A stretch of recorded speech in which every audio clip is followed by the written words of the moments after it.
உங்களில் சிறந்தவர்களாய் உங்களை மாற்ற தேவன் திட்டமிட்டு இருக்கிறார். உங்களுடைய கண்ணோட்டத்தை மாற்றிக்கோங்க. உங்களுடைய பெர்ஸ்பெக்டிவ், உங்களுடைய பார்வையை மாற்றிக்கொள்ளுங்க. நான் சாதாரணமான ஆளு, நான் படிக்கலை, என்கிட்ட ஒன்றும் இல்லை, நான் ரொம்பவும் தாழ்ந்த ஆளு, அப்படிப்பட்ட மனநிலை இருந்துச்சுன்னா கட்டாயமாக நீங்கள் ஒரு நாள் மேலே வரவே முடியாது. ஃபர்ஸ்ட் உங்களை குறித்து ரொம்ப பெருமையாக நினைங்க. உங்கள் கூட கடவுள் இருக்கிறார். ஹல்லேலூயா. உங்கள் கூட யார் இருக்கிறா? உங்கள் கூட கடவுள் இருக்கிறார். சார், கடவுள் உங்கள் கூட இருக்கிறாருனாக்க உங்களை விட ஒரு வெற்றியாளர்கள் இந்த உலகத்தில் வேறு யாரும் இருக்கவே முடியாது. உங்களை வெற்றி பெற செய்வது தான் தேவனுடைய முதல் குறிக்கோளாக இருக்கிறது. அதான் பவுல் எழுதுகிறார், எல்லா இடங்களிலும் எங்களை வெற்றி சிறக்க பண்ணுகிற கர்த்தருக்கு எல்லா இடங்களிலும் நம்மை வெற்றி சிறக்க பண்ணக்கூடிய தேவன் நம்மளோடு இருக்கிறபடினால் நம்முடைய தலைகளை அவர் உயர்த்தக்கூடியவராக இருக்கிறார். இந்த வாக்குத்தத்தத்தின்படியே உங்க வாழ்க்கையில தேவன் புகழ்ச்சி, கீர்த்தி, மகிமையை கொண்டு வந்து கட்டாயமாக சேர்ப்பார். வார்த்தைகள் நிறைய கடந்து போகலாம். சங்கீதம் 103:5 ஒருவர் வாசிக்கலாம். நன்மையினால் உன் வாயை திருப்தி ஆக்குகிறார், கழுகுக்கு சமானமாய் உன் வயது திரும்ப பால வயது போல் ஆகிறது. எல்லாரும் சொல்லுங்க, கழுகுக்கு சமானமாய் என் வயது திரும்ப திரும்ப திரும்ப பால வயது போல் ஆகிறது. ஆமென். ஹல்லேலூயா. இந்த வாக்குத்தத்தத்தை சொல்ல சொல்ல சொல்ல உங்களுடைய இளமை மறுபடியும் உங்களிடத்தில் வரக்கூடியதாக இருக்கிறது. யோபுக்கு தேவன் என்ன பண்ணாருங்க? அவனுடைய வாழ்க்கையில் எல்லாவற்றையும் ரெட்டிப்பாக கொடுத்தாரு. அதோடு கூட அவனுக்கு வாழ வேண்டிய நாட்களையும் தேவன் கொடுத்தாரு. எல்லாவற்றையும் கொடுத்துட்டு யோபுக்கு அதே ஏஜை கொடுத்துருந்தான்னு வச்சுங்களேன், பிரயோஜனம் கிடையாது.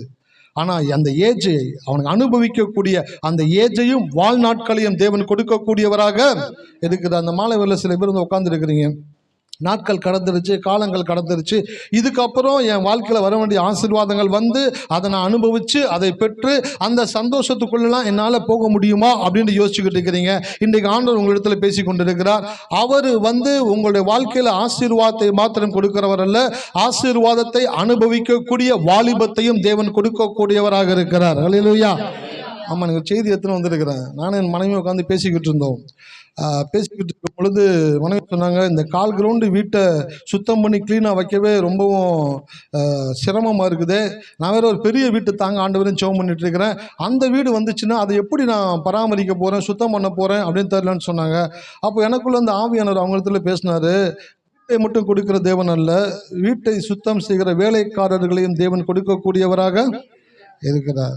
அப்படிப்பட்ட மனநிலைக்குள்ள வந்தீங்கன்னா தான் கடவுள் வந்துட்டு ஒன்றை கொடுத்துட்டு ஒன்றை கொடுக்காம இருக்கிறவர் கிடையாது. கர்த்தருடைய ஆசீர்வாதமே அதனோட கூட அவர் வேதனையை ஆசீர்வாதத்தை கொடுத்துட்டு வேதனை கொடுக்கிற தேவன் இல்லை, ஆசீர்வாதத்தை கொடுத்து அதை அனுபவிக்கக்கூடிய பலனையும் கொடுக்கக்கூடியவராக இருக்கிறார். அப்போ நான் மனைவிட்ட சொன்னேன், அப்போ எனக்கு தேவன் கார் கொடுப்பாரு, காரோடு சேர்ந்து என்னத்தையும் கொடுப்பாரு, ஸ்டெப்னியா டிரைவரும் கொடுப்பாரு. ஹல்லேலூயா. கார் மட்டும் கொடுக்கிற தேவன் இல்லை, காரோடு சேர்ந்து டிரைவரையும் கொடுக்கக்கூடியவராக இருக்கிறார். அதை குறித்து எனக்கு எடுத்துகிட்டு வந்திருக்கிறேன். ஸோ கடவுளை வந்துட்டு கொஞ்சம் பெரிய லெவலில் திங்க் பண்ணுங்க. கடவுளுக்கு வந்து எல்லை கிடையாது, விசுவாசத்துக்கு வந்து கட்டுப்பாடு கிடையாது. கடவுளுக்கு என்ன கிடையாதுங்க? எல்லை கிடையாது. மனுஷர்களுக்கு தான் எல்லையை வைத்திருக்கிறாங்க, கடவுளுக்கு எல்லையே கிடையாது. எல்லையற்ற விதத்தில் அவர் செயல்படக்கூடியவராக இருக்கிறார். எல்லையற்ற விதத்தை காட்டிலும் ஒரு மனிதன் எப்படியெல்லாம் இந்த தேவனால் முடியும் என்று நினைக்கிறானோ அப்படியெல்லாம் அந்த தேவன் அவனுக்காக செயல்படக்கூடியவராக இருக்கிறார். இப்படிதான் நடக்கும்னு உலகம் சொன்னுச்சு அப்படின்னாக்க, ஆண்டவரே இப்படி இல்லை ஆண்டவரே, இதையும் தாண்டி எனக்கு இப்படி நடக்க வேண்டும் ஆண்டவரே என்று சொல்லும் பொழுது அதையும் அவர் உங்களுடைய வாழ்க்கையில செய்யக்கூடியவராக. அதனால உங்க வாழ்க்கையில் ஒன்று சொல்லிக்கிட்டே இருங்க வாயில, தேவனுக்கு எல்லை கிடையாது, என்னுடைய விசுவாசத்திற்கு கட்டுப்பாடு கிடையாது. உங்க விசுவாசம் நீங்க எவ்வளவு பெருசா விசுவாசாலும் பரவாயில்ல, அதை பார்த்து தேவன் ஆச்சரியப்படவே மாட்டார்.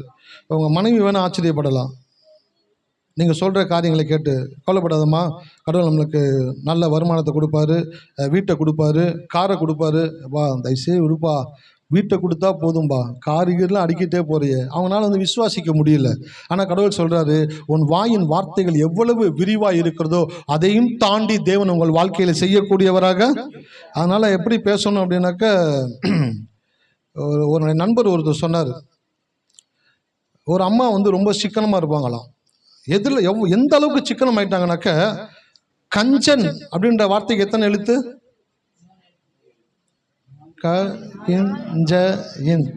கஞ்சன். கண்ணை திறந்து தப்பா சொல்றீங்க, கண்ணை மூட்டு கட்டா சொல்றாரு. தீர்க்கதரிசியாக இருப்பார் போல.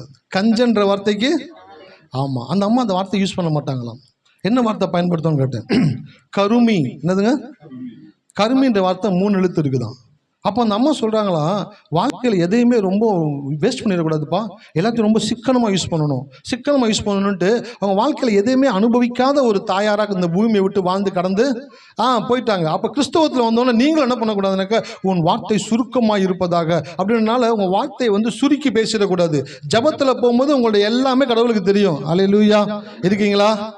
ஆமாம், கடவுளுக்கு எல்லாம் தெரியும். உங்கள் வாழ்க்கையில் என்னென்ன காரியங்கள் தேவை, என்ன குறைவு இருக்கு எல்லாம் தெரியும். அங்கே போய் லிஸ்ட்டு போடக்கூடாது. அங்கே போய் ஒரே ஒரு வார்த்தை, நீர் சர்வ வியாபி, சர்வ வல்லவர், என்னுடைய வாழ்க்கையில் எனக்கு எல்லாம் தேவை என்று அறிந்த தேவனாக இருக்கிறீர், நீர் செய்வீர் ஆண்டவரே அப்படின்ட்டு அவர்கிட்ட சுருக்கமாக பேசணும்.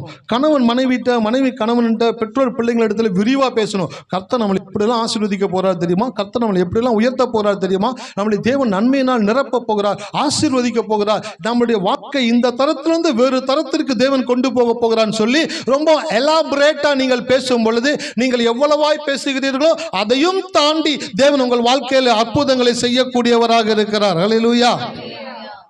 உங்க அற்புதம் உங்க வாயில தான் இருக்குது. நீங்க எவ்வளவுக்கு எவ்வளவு அற்புதத்தை பேசுறீங்களோ உங்க வாழ்க்கையில தேவன் அற்புதத்தை செய்யக்கூடியவராக இருக்கிறார். சோ கழுகுக்கு சமானமாக உன் வயது திரும்ப வாழ வயது போல் ஆகிறது. இந்த வசனத்தை சொல்லும் பொழுதெல்லாம் எனக்குள்ள நான் ஒரு ஃபீல் பண்றேன், என்னுடைய வாலிப வயதிலே நான் மறுபடியும் கடந்து போகிறது போல நான் சிந்திக்கக்கூடியவனாக இருக்கிறேன். உங்கள் லைஃப்பில் நீங்கள் சிந்திங்க. வயசாயிடுச்சு, இதுக்கப்புறம் இப்படி தான் இருக்கும், இதுக்கப்புறம் கொஞ்சம் கண்ணு மங்கும், கை கால் ஆடும், ஞாபகம் மருதி இருக்கும், முடி வெள்ளையாகும், சில காரியங்கள்லாம் நடக்கும் சார் வயசாயிடுச்சுன்னா அப்படின்ற வார்த்தை உங்கள் வாயில் வரக்கூடாது. நீங்கள் என்ன சொல்லணுன்னாக்க, கழுகுக்கு சமானமாக என் வயதை தேவன் திரும்ப வாழ வயது போல் ஆக்கி இருக்கிறார் என்று சொல்ல சொல்ல சொல்ல உங்களுடைய வெள்ளையான முடியை தேவன் மறுபடியும் கருப்பா எத்தனை பேர் நம்புறீங்க? ஆக்குவாரா?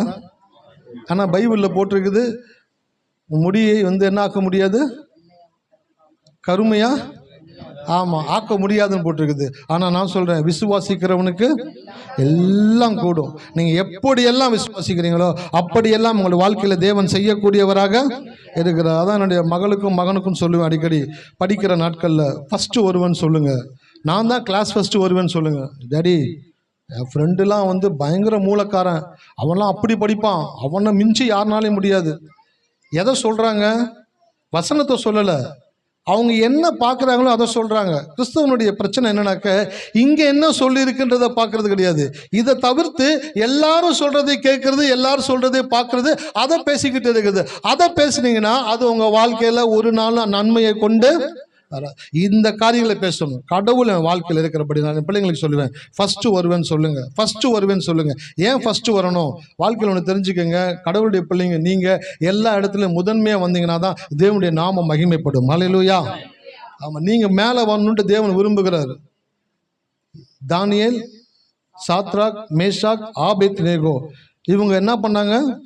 சிறை கைதிகளாய் கொண்டு போகப்பட்டாங்க ஒரு தேசத்திற்கு. அந்த தேசத்தில் தேவன் அவர்கள் என்ன பண்ணாருங்க? எந்த இடத்துல வச்சாருங்க? ராஜாவுக்கு அடுத்த ஸ்தானத்தில் கொண்டு போய் வைத்தார். ஏன் அங்கே வச்சாரு? எங்கே யாரை வைக்கணுமோ அங்கே அவங்கள வச்சாதான் அவருடைய பிள்ளைகளுக்கு நன்மை உண்டாகும். அப்போ படிக்கிற பிள்ளைங்களுக்கு நான் சொல்கிறேன், நீங்கள் எல்லாத்துலையும் ஃபஸ்ட்டு வரணும். ஹல்லேலூயா. நீங்கள் தான் கிளாஸ் ஃபஸ்ட்டு வரணும், நீங்கள் தான் ஃபஸ்ட்டு அடிக்கணும். உங்கள் மேலே தான் ஃபஸ்ட்டு ரேங்கை தேவன் எழுதி வைத்திருக்கிறார். உங்களை தவிர வேறு யாரும் வருவதற்கு தேவன் விரும்புவதில்லை, நீங்கள் வர வேண்டும் என்று தேவன் விரும்புகிறார். ஹல்லேலூயா. நீங்கள் மேலே வந்தீங்கன்னா தான் தேவனுடைய நாமம். ஆமாம், ஆஸ்கார் அவார்டு கொடுக்கும் பொழுது ஏஆர் ரஹ்மானை கூப்பிட்டு கொடுத்தாங்க. எல்லாரும் வேறு வேறு காரியங்கள் சொன்னாங்க. அவர் என்ன சொன்னார்? எல்லா புகழும் இறைவனுக்கு. பாருங்க, உலகத்தில் சிறந்த அவார்டு வாங்குற இடத்துல உலகமே பார்த்து கொண்டிருக்கும் பொழுது அவர் சொன்ன ஒரு வார்த்தை, எல்லா புகழும் இறைவனுக்கு. அப்போ ஒரு முஸ்லிம் மதத்தை சேர்ந்த ஒரு மனிதர் பரிசு வாங்கும் பொழுது எல்லா புகழும் இறைவனுக்கு என்று சொல்லும் பொழுது முழு சமுதாயமும் பெருமைப்படக்கூடியதாக இருக்கிறது. அப்படித்தான் கிறிஸ்தவ பிள்ளைகளாகிய நீங்கள் பள்ளியிலும் கல்லூரியிலும் வேலை ஸ்தலத்திலும் முதலாவது இடத்துல இருக்கும் பொழுது உங்களுக்கு சில அவார்டுகள் கொடுக்கப்படும் பொழுது அப்ப நீங்க சொல்லுவீங்க, பிரைஸ் தி லார்ட், ஆண்டவருடைய கிருபையினாலே, இயேசு கிறிஸ்துவினுடைய கிருபையினாலே நான் இப்பொழுது இந்த இடத்துல நின்று கொண்டிருக்கிறேன். ஹல்லேலூயா. அதை சொல்லும் பொழுது உங்களுடைய பெற்றோர்களுக்கும் மகிழ்ச்சி, தேவனுக்கும். மாலை வேளையில் நான் சொல்றேன், கழுகுக்கு சமானமாய் உங்கள் வயதை தேவன் திரும்ப வாழ வயது போல் ஆக்குகிறார். அது மாத்திரம் வசந்த வாசிங்க, இன்னைக்கு வேகமாக கடந்து போகிறோம்.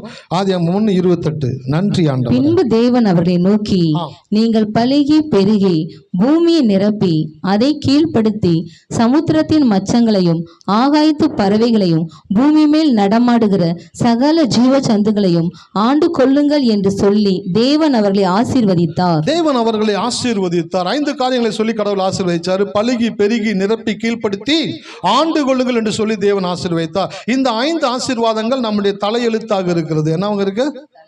தலையெழுத்தா இருக்கு. நீங்க பெருகிறது உங்களுடைய தலையெழுத்து. உங்க தலையெழுத்த ஒரு நாளும் உங்களை தவிர வேற யாரும் மாற்ற நீங்க மாத்தினா மட்டும்தான் உண்டு. நீங்க நம்பாம விசுவாசிக்காம நீங்க பயந்துகிட்டு இருந்தீங்கன்னா மட்டும்தான் உங்களால வாழ்க்கையில பெரிய காரியங்களை செய்ய முடியாது. நீங்க கடவுளை நம்பி விசுவாசிச்சு இந்த வாக்குத்தத்தத்தின்படி என் வாழ்க்கையில தேவன் செய்வார் என்று நீங்கள் விசுவாசிக்கும் பொழுது உங்களுடைய வாழ்க்கையில தேவன் பெருக்கத்தை கொடுக்கக்கூடியவராக இருக்கிறார். பழுகின்ற வார்த்தை பேசின, அடுத்து பெருகின்ற வார்த்தை பேசிக் கொண்டிருக்கிறேன். பெருக்கம் தேவனுக்கு மிகவும் பிடித்த ஒன்று. ஹல்லேலூயா. பெருக்கம் என்னதுங்க? தேவனுக்கு ரொம்ப பிடித்த ஒன்று. ஏன் அப்படின்னாக்க, இந்த பெருக்கத்துக்கு எதிர்ப்பதம் என்னங்க? பெருக்கத்துக்கு எதிர்ப்பதம் என்னங்க?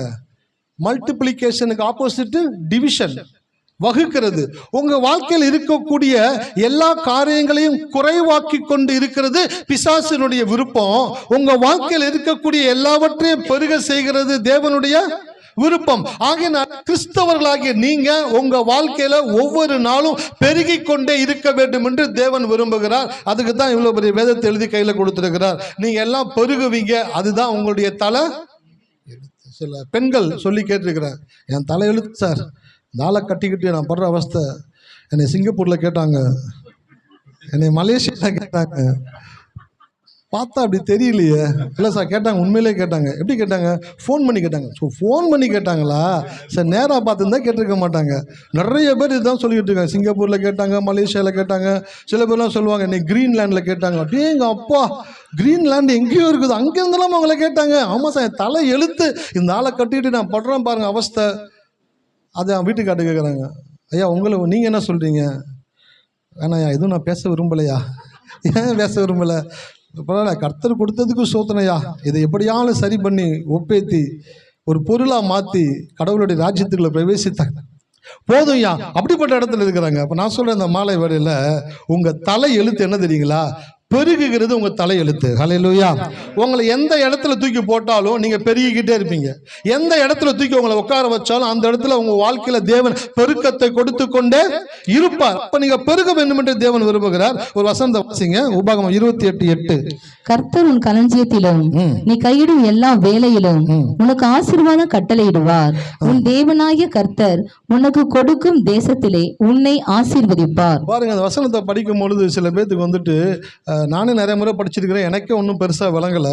ஆனால் தேவனிடத்தில் செபித்து, ஆண்டவரே இந்த வசனத்தில் இருக்கக்கூடிய காரியங்களை போதிக்கக்கூடிய கிருபையை தாங்கப்பா அப்படின்னு சொல்லி கேட்டு செபித்து அந்த வசனத்தை தியானிக்கும் பொழுது தான் அந்த வசனத்துக்குள்ள தேவன் அவ்வளவு ரகசியங்களை வைத்திருக்கிறார். ஹல்லேலூயா. எத்தனை பேர் இருக்கீங்க? ஆமாம், பெருகுகிறது உங்களுடைய தலை எழுத்து. சொல்லணும் எப்பயுமே. மனைவி உங்களை பார்த்து சொல்கிறாங்களா, உங்களை கட்டினம் பார்த்தீங்களா, என்னை கட்டினது உன் தலை எழுத்து. ஏன்னாக்க என் மூலமாக உன் வாழ்க்கையில் தேவன் பெருக்கத்தை உண்டாக்கக்கூடியவராக பெருகி கொண்டே இருப்பீங்க. அப்போ அந்த உபாகமம் 28:8 சொல்றாரு, கர்த்தர் உன் களஞ்சியங்களிலும். இன்னைக்கு ஒரே ஒரு வார்த்தை தான் பேச போறேன். என்னதுங்க? ஒரே ஒரு வார்த்தை தான் பேச போறேன். அந்த ஒரு வார்த்தைக்குள்ள கடவுள் எவ்வளவு காரியங்களை வைத்திருக்கிறார் என்பதை பார்க்கும் பொழுதுதான் உங்களுக்கு தெரிய போகுது. இந்த ஒரு வார்த்தைக்குள்ள கடவுள் இவ்வளவு காரியங்களை வைத்திருக்கிறாரா? கடவுள் என்ன சொல்றாருன்னு பாருங்க. கர்த்தர் உன் களஞ்சியங்களிலும். தேவன் எதை பார்க்கிறார் சொல்லுங்களேன்? களஞ்சியங்களிலும். களஞ்சியம்ன்ற வார்த்தைக்கு என்ன அர்த்தம்னாக்க ஸ்டோர் ஹவுஸ். ஸ்டோர் ரூம்னு ஒன்று இருக்கு, ஸ்டோர் ஹவுஸ்னு ஒன்று இருக்குது. ஸ்டோர் ரூம் அப்படின்னாக்க ஒரு 600 ஸ்கொயர் ஃபீட்ல இல்லை 1000 ஸ்கொயர் ஃபீட்ல ஒரு வீடு கட்டிட்டு அதுல ஒரு 100 ஸ்கொயர் ஃபீட் தனியா ஒரு ரூம் கட்டி அந்த ரூம்ல உங்களுடைய மளிகை ஜாமான், உங்களுடைய முக்கியமான பொருட்கள், சில தேவையான அத்தியாவசியமான பொருட்களை ஒரு ரூம்ல வச்சீங்கன்னாக்கா அது ஸ்டோர் ரூம். ஸ்டோர் ஹவுஸ் அப்படின்னாக்க ஒரு பெரிய வீடு இருக்கும், அந்த வீட்டிற்கு பக்கத்துல இந்த வீட்டை போல 2 மடங்கு 3 மடங்கு பெருசா ஒரு வீடு இருக்கும், பக்கத்துல ஷெட்டு போட்டிருக்கும். அந்த இது என்னன்னாக்கா ஸ்டோர் ஹவுஸ், களஞ்சியம். அந்த ஸ்டோர் ஹவுஸ்ல என்ன இருக்கும் அப்படின்னாக்க, அந்த ஸ்டோர் ஹவுஸ்க்குள்ள ஒவ்வொரு அறைகளிலும் ஒரு மனிதன் தன் வாழ்க்கைக்கு வேண்டிய அனைத்தையும் அவன் ஒவ்வொரு அறையிலும் அவன் சேர்த்து வைத்திருப்பான். வேதத்துல இயேசு இந்த பூமியில வாழ்ந்த போது சொன்னாரு, ஒருத்தனுடைய ஐஸ்வர்யனுடைய நிலம் ரொம்ப ஜோரா விளைஞ்சிச்சான். நிறைய விளையுதான், நிறைய விளைஞ்சு நம்ம யோசிக்கிறோம், ஐயோ இவ்வளோ ஆசீர்வாதம், இவ்வளோ நிலம் விளைஞ்சிருக்குது, இவ்வளோ நெல் வந்திருக்குது, நான் என்ன பண்ண போறேன்னு தெரியலையே. நான் ஒன்று பண்ணுவேன், என் களஞ்சியங்களை இடிச்சு பெருசா கட்டி அதை ஃபுல்லா சேர்த்து வச்சுட்டு நான் சொல்லுவேன், ஆத்துமாவே உனக்கு வேண்டிய அநேக நாட்களுக்கு வேண்டியதை உனக்கு நான் சேர்த்து வைத்திருக்கிறேன், நீ இலை புசித்து இலைப்பாரி அமைதலாயிரு. டக்கு சொல்றாரு, மதிகேடனே உன் ஆத்துமா இன்று இரவு எடுக்கப்படுமானால் நீர் சேர்த்து வைத்தது யாருடையதாகும்? அல்லேலூயா. அப்போ ஒரு மனிதன் தன் வீட்டிற்கு பக்கத்துல என்ன கட்டியிருப்பான்? களஞ்சியம், ஸ்டோர் ஹவுஸ் கட்டி இருப்பானா. இந்த களஞ்சியம்ன்றது பாத்தீங்கன்னாக்கா 3 விதங்கள்ல இஸ்ரவேல் மக்களுடைய வாழ்க்கையில இருந்துச்சா இஸ்ரவேல் தேசத்துல. ஒண்ணு, ஒரு தனிப்பட்ட மனிதன் தன் வீட்டை கட்டி அதற்கு பக்கத்துல ஒரு களஞ்சியத்தை கட்டி வைத்திருப்பான். அதுல பயிர் வகைகள் இருக்கும், பல வகைகள் இருக்கும், மரங்கள் இருக்கும், அவனுக்கு வேண்டிய இரும்பு பொருட்களை வைத்திருப்பான். அவன் வாழ்க்கைக்கு வேண்டிய எல்லா பொருட்களையும் அந்த இடத்துல சேர்த்து குவித்து வைத்திருப்பான். அந்த களஞ்சியத்தை திறந்து பார்க்கும் பொழுது அவன் இருதயம் மகிழக்கூடியதாக இருக்கும். ஒருவனுடைய களஞ்சிய பார்க்கும் பொழுது அவன் எவ்வளவு ஆசீர்வதிக்கப்பட்டவன் என்பதை இஸ்ரவேல் மக்கள் அறிந்து கொள்ளக்கூடியவர்களாக இருந்தார்கள். இன்றைக்கு இருக்கிற மாதிரி நம்மளுடைய ஆசீர்வாதத்தை எப்படி நம்ம மதிப்பிடுறோமோ, அன்றைக்கு இஸ்ரவேல் மக்களுடைய ஆசீர்வாதத்தை எப்படி மதிப்பிட்டாங்கன்னாக்க களஞ்சியங்களை பார்ப்பாங்க. அவங்க களஞ்சியங்கள் நிரம்பி பூரணமா ஆசீர்வதிக்கப்பட்டு எல்லாம் நிறைவா இருந்துச்சுனாக்கா அவர் இந்த ஊர்ல ரொம்ப பெரிய ஆளு. அல்லேலூயா.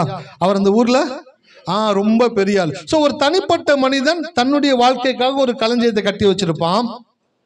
2வது, ராஜா இருக்காரு பாத்தீங்களா, ராஜ அரண்மனை இருக்குல்ல, அரண்மனைக்கு அருகிலே ஒரு பெரிய களஞ்சியத்தை கட்டி வைத்திருப்பார்கள். அங்கே என்னன்னாக்க தேசத்தில் இருக்கிற எல்லா மனிதர்களும் ராஜாவுக்கு கொடுக்கக்கூடிய வரியையும் தீர்வையும் பொருட்களாய் கொண்டு வந்து அந்த இடத்துல கொடுப்பார்கள். அதை வாங்கி என்ன பண்ணாங்கன்னா சேமித்து வைத்துக் கொண்டே இருப்பார்கள். இது ராஜாவுடைய களஞ்சியம். 2 களஞ்சியங்களை சொல்லிட்டேன். 3வது ஒரு களஞ்சியம் இருக்குது. என்னன்னாக்க தேவனுடைய ஆலயம் இருக்கு பாத்தீங்களா, அந்த ஆலயத்திற்கு பக்கத்திலேயே ஒரு களஞ்சியத்தை கட்டி வைத்திருப்பார்களா. அது ஆலயத்திற்கான களஞ்சியம். இங்க என்ன வந்து சேரும்?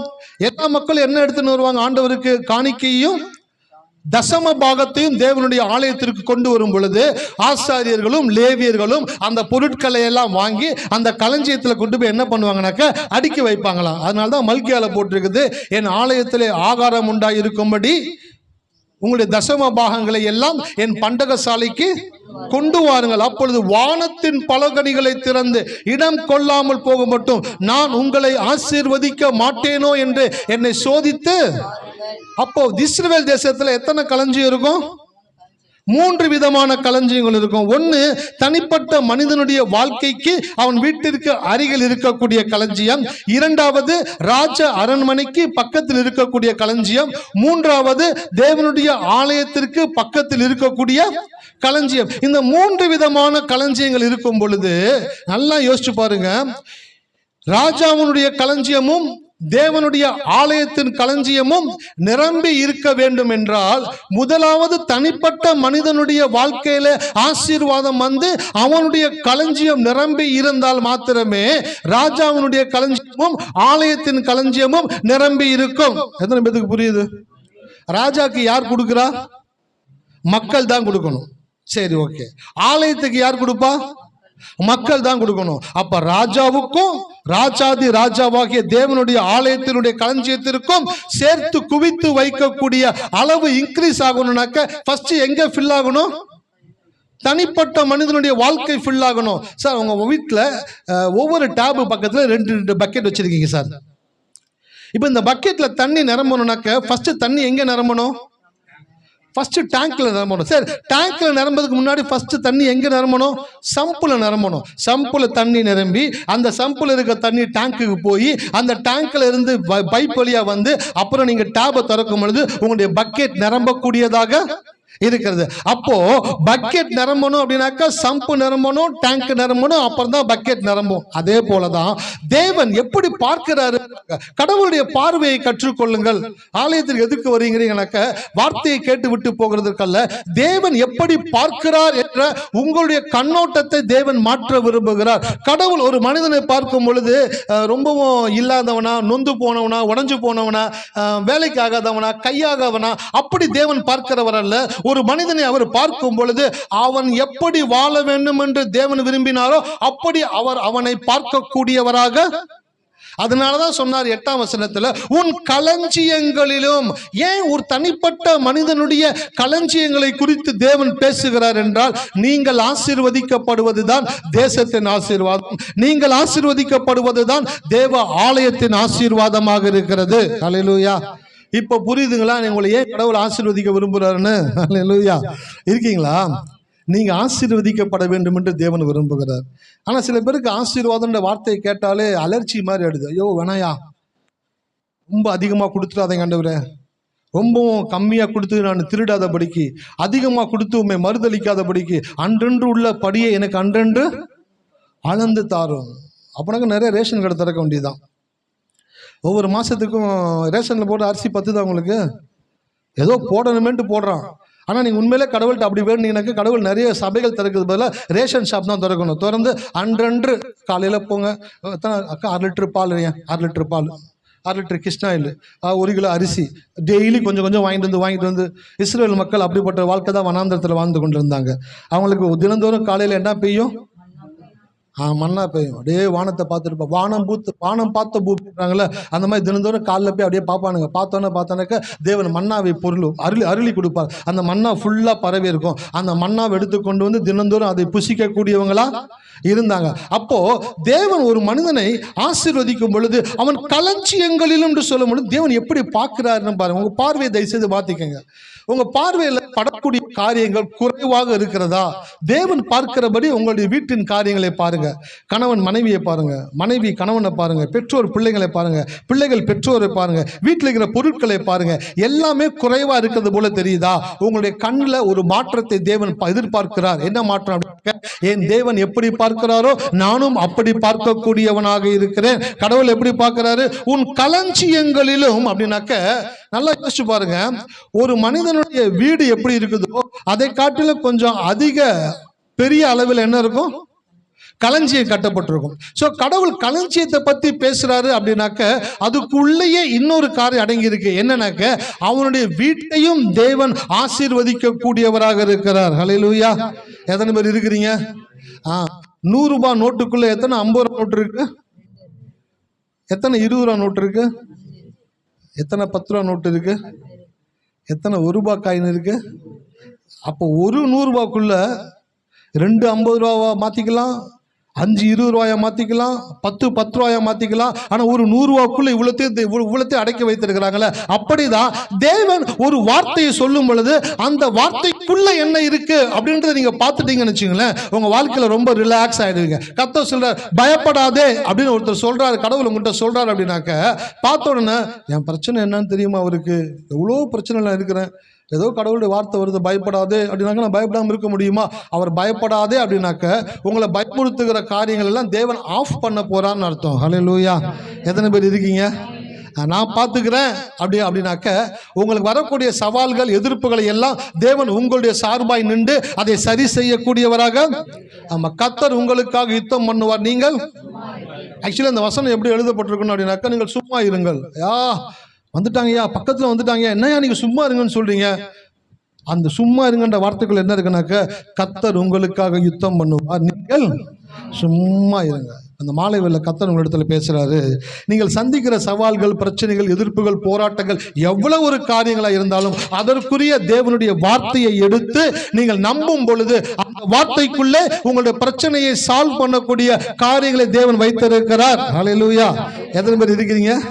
ஆமாம், அது மாத்திரம் கிடையாது. பாருங்க, இந்த ஸ்டோர் ஹவுஸ் அப்படின்னு சொன்ன பார்த்தீங்களா, களஞ்சியம். தேவன் ஒரு மனிதனுடைய வாழ்க்கையில களஞ்சியம் ஆசீர்வதிக்கப்பட்டு இருக்க வேண்டும் என்று விரும்புகிறார்.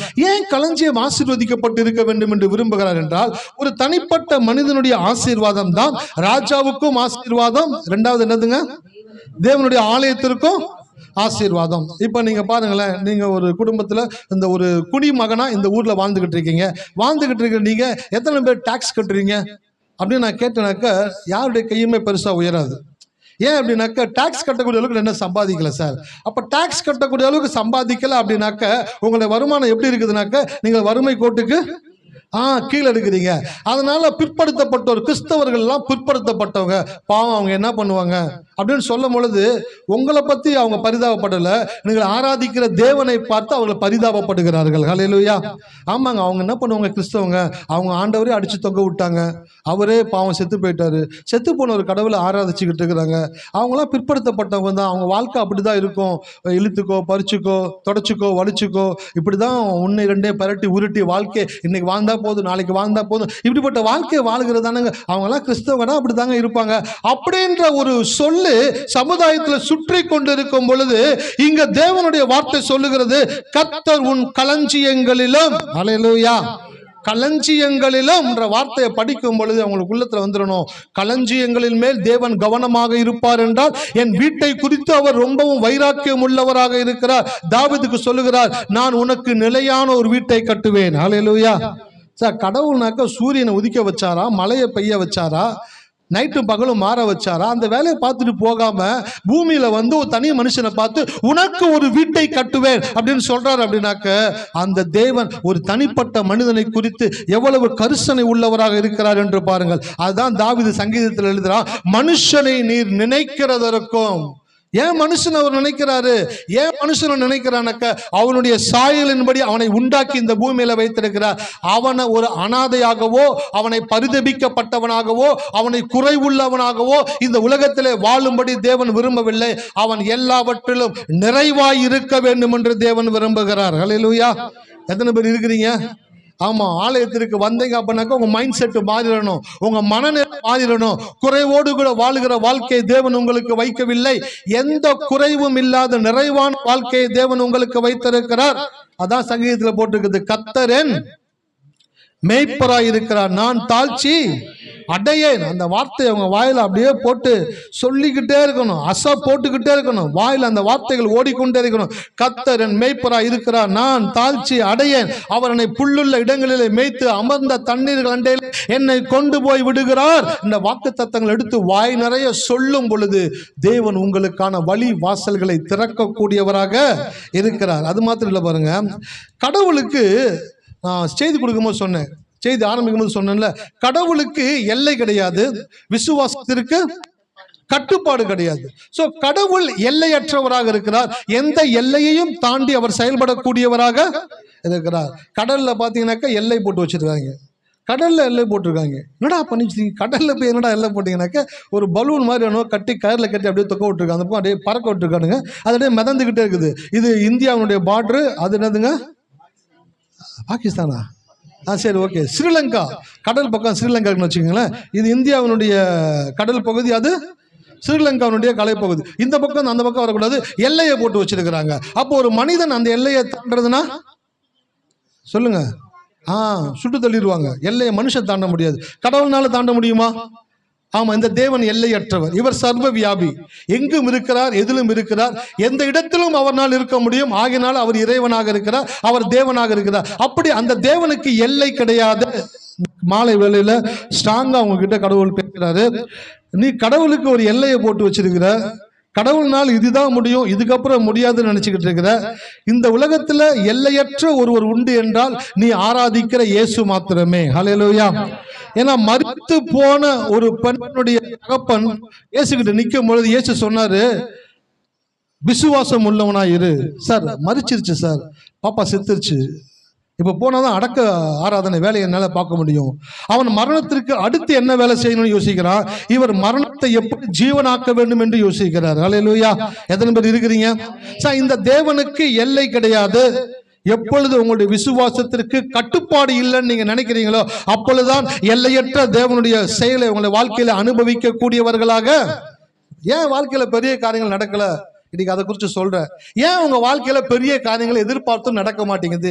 ஏன் செய்ய முடியல? ஏன் நடக்க மாட்டேங்குது? ஏன் வர மாட்டேங்குது? அப்படின்னாக்க தேவன் எல்லையற்றவராக இருக்கிறார். அவங்களுடைய விசுவாசம் ஒரு கட்டுப்பாட்டுக்குள்ள இருக்கிறது. இது மட்டும்தான் கடவுள்னால முடியும், இப்படிதான் கடவுள் செய்ய முடியும், இது மட்டும்தான் செய்வாரு அப்படின்ட்டு நீங்களே உங்களுடைய விசுவாசம் என்ன பண்றீங்கன்னாக்க குறைத்து குறைத்து குறைத்து ஒண்ணுமே இல்லாம ஆக்கி வைத்திருக்கிறீங்க. கழுத தெரிஞ்சு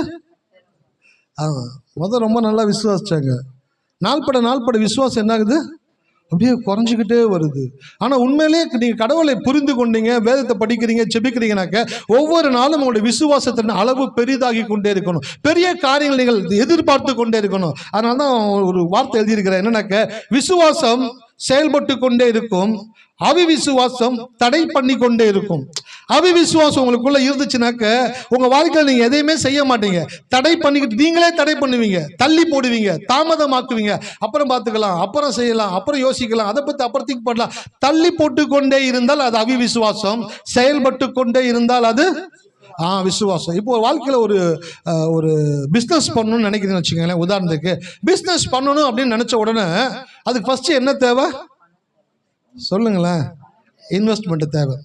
ஆனா நீங்க ஒரு பிசினஸ் பண்ணணும்னு நினைச்சு உங்க பிசினஸ்க்கான ஐடியா உங்க மைண்ட்ல பிக்ஸ் பண்ணி உங்கள் தேவனை நோக்கி பார்த்து, தேவனே நான் இப்படிப்பட்ட ஒரு பிசினஸ் பண்ண வேண்டும் என்று ஆசைப்படுகிறேன் ஆண்டவரே, இதற்கான வழி வாசல்கள் நீ திறந்து கொடுக்க வேண்டுமாய் செபிக்கிறேன் என்று சொல்லி அந்த தெய்வத்தை நோக்கி பார்த்து செபித்து உங்களுடைய விசுவாசத்தை அறிக்கை செய்யும் பொழுது உங்களுடைய பிசினஸ்க்கு இன்வெஸ்ட்மெண்ட் பண்ணக்கூடிய ஆளையும் தேவன் சேர்த்து விடுவாரு. உங்களோடு கூட சேர்ந்து வேலை செய்யக்கூடிய தொழிலாளர்களையும் தேவன் ஏற்படுத்தி கொடுப்பாரு. அந்த செய்யற பிசினஸ்ல இருந்து நீங்க எப்படி மார்க்கெட்டிங் பண்ணணுமோ அந்த மார்க்கெட்டிங் செய்ய வேண்டிய ஆட்களையும் தேவன் ஏற்படுத்தி கொடுப்பாரு. இதெல்லாம் எத்தனை பேர்னால விசுவாசிக்க முடியுது? 2-3 பேர் கை தூக்குறீங்க, 4 பேர். பால்ராஜ் சூப்பரா, பால்ராஜ் கை தூக்கிட்டான். எனக்கு ஒரே ஒரு அடையாளம் என்னன்னாக்கா, பால்ராஜ் ஒரு விஷயத்த ஓகேன்னு சொல்லிட்டானாக்கா நான் விசுவாசிப்பேன், கட்டாயம் அது நடக்கும். ஹல்லேலூயா. ஏன்னு சொல்லுங்க, நீங்களாம் மூளையை வச்சு யோசிக்கிறீங்க, அவன் மூளையில இருந்து யோசிக்கிறவன். ஹல்லேலூயா. நீங்களாம் மூளை அறிவை கொண்டு யோசிக்கிறீங்க. பிரதர் சொல்றாப்புல நடக்குமான்னு தெரியல, ஆனால் அவனுக்குள்ள பார்த்தீங்கன்னாக்கா மூளையை சிந்திக்கிறது கிடையாது, மூளையில் உட்காந்து யோசிச்சுட்டே இருக்கிறான். பிரதர் சொன்னா நடக்குமா, ஆமேன்னு கை தூக்கிட்டானா எனக்கு விசுவாசம் வந்துடும். சூப்பரா, கரெக்டாக செஞ்சிருவாரு. ஹல்லேலூயா. அப்போ உங்களுக்குள்ள ஒரு நல்ல ஐடியா வருதுனாக்கா அது யார் உங்களுக்கு கொடுக்குறது? கடவுள் கொடுக்குறாரு. ஸோ நல்ல ஐடியாவை கொடுத்துட்டு அப்படியே போயிடுவாரா? எனக்கு தெரிஞ்ச ஃப்ரெண்டு ஒருத்தர் இருக்கான், வலுக்கட்டாமல் சாப்பிட வாடான்னு கூப்பிட்டான். வேணாண்டா, நான் இப்போ தான்டா சாப்பிட்டேன். வேணாண்டா, டேய் கூப்பிட்டா வருவியா மாட்டேன், ஒழுங்காக வந்துடுண்ணா. ஆனால் இவ்வளோ கண்டிப்பாக இருக்கான்னு சொல்லிட்டு ஹோட்டலுக்கு போயிட்டேன். பார்த்தா ஆர்டர் பண்ணுறான், அவனுக்கு பிடிச்சதை ஆர்டர் பண்ணுறான். சரி ஓகே, அவன் தான் கூப்பிட்டு வந்திருக்கான், கொடுக்க போகிறான், அவனுக்கு பிடிச்சது தான் ஆர்டர் பண்ணுவான், நம்ம உட்காந்து சாப்பிடுவோன்னு சொல்லிட்டு உட்காந்து சாப்பிட்டுக்கிட்டே இருக்கிறேன். பில்லு வருது. பில்லு வந்தோன்னே அந்த பில்லை என் பக்கம் அப்படியே தள்ளினான். நான் பார்த்தேன், டேய் என்னோட வயசில் மூத்தவன், என்னத்தை இவங்ககிட்ட போய் நம்ம பேசுறது? வயசில் மூத்தவனாக இருக்கான், செயலில் சின்னவனாக இருக்கிறானு. அவன் ஒண்டியை போய் சாப்பிட்டு தான் பரவாயில்ல, பிடிச்சதெல்லாம் என்னைய கூட்டிகிட்டு போய் அவனுக்கு பிடிச்சதெல்லாம் சாப்பிட்டுட்டு அந்த பில்லை என்னைய கொடுக்கும்படி சொல்கிறான். பார்த்தீங்களா? யோசிச்சு பார்த்தேன். அதுலேருந்து யோசித்தேன், எவனாச்சும் நம்மளை சாப்பிட கூப்பிட்டான் அப்படின்னாக்க வேணாம்பா, இதான் சாப்பிட்ட வயிறு ஃபுல்லாக ஒன்று சும்மா வேணாம் ராஜா, எனக்கு என்ன தேவையோ அதை நானே போய் சாப்பிட்டுக்கிறேன், நான் யார் கூப்பிட்டாலும் வரமாட்டேன். நான் சில பேரை கூப்பிட்டு போவேன் வான்னு தைரியமாக, நானே செலவு பண்ணுவேன். ஆனால் மற்றவங்க கூப்பிட்டானா யோசிப்பேன், கட்டாயம் போகிறதுக்கு ரொம்பவும் யோசிப்பேன். அதே போல் கடவுள் எப்படிப்பட்டவன்னு சில பேர் நினச்சிக்கிறாங்கனாக்க ஒரு ஐடியாவை கொடுத்துட்டு அவர் போயிடுவார். ஐடியா சார், ஐடியா வச்சு என்ன சார் பண்ணுறது? ஆண்டவரே ஐடியா வச்சு என்ன பண்ணுறது? கடவுள் அப்படிப்பட்டவர் கிடையாதுங்க, நடுவழியில் விடுறவர் கிடையாது, ஐடியாவை கொடுத்துட்டு போகிறவர் கிடையாது. ஐடியா உங்களுக்கு கொடுத்துட்டார் அப்படின்னாக்க அந்த ஐடியாவை நிறைவேற்றக்கூடிய எல்லா ஆட்களையும் உங்களோடு கூட தேவன் இணைக்கக்கூடியவராக இருக்கிறார். அல்லேலூயா. ஏன் அதை தேவன் செய்கிறாரு?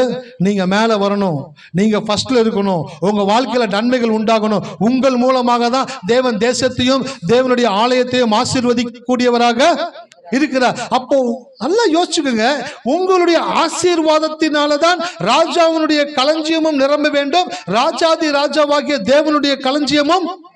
இந்த 2 களஞ்சியமும் நிரம்புவதற்கான முதல் படி யாருங்க? நீங்க தான். அப்ப நீங்க ஆசீர்வதிக்கப்பட வேண்டும் என்று யார் விரும்புகிறார்? தேவன் விரும்புகிறார். அப்ப தேவன் ஒண்ணு விரும்பிட்டார்னாக்க அதை எப்ப நீங்க உங்க வாழ்க்கையில விரும்புகிறீங்களோ அப்பொழுது உங்களுடைய வாழ்க்கையில களஞ்சியங்கள் நிரம்பக்கூடிய ஆசீர்வாதத்தை தேவன் கொடுக்கக்கூடியவராக இருக்கிறார். அது மாத்திரம் கிடையாது, பாருங்க, தேவன் இந்த செய்தி கொடுக்க முன்னாடி அந்த பாயிண்ட்ஸ்லாம் உங்களுக்கு சொல்லிட்டேன்.